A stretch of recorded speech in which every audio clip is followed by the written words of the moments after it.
Hello and welcome back to the channel HardReset.Info, and today I will show you how to turn on two-step verification on eBay.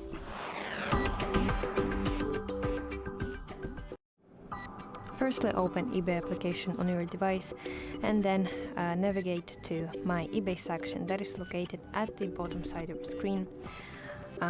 Scroll down and enter Settings.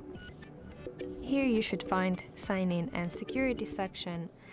Tap on it and here you see two-step verification.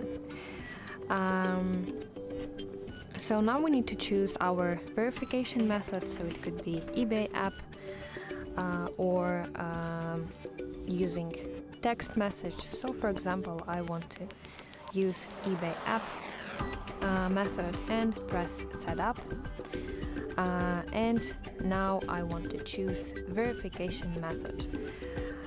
So for example, let's choose text and press text me, and now I need to receive my security code and enter it.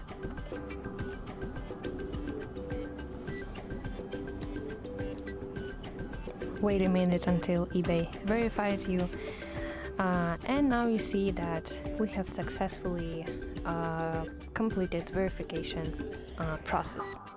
So that's basically how you can turn on two-step verification on eBay. I hope you find this video helpful, and if so, please leave your thumbs up and please consider subscribing to our channel. See you soon. Bye bye.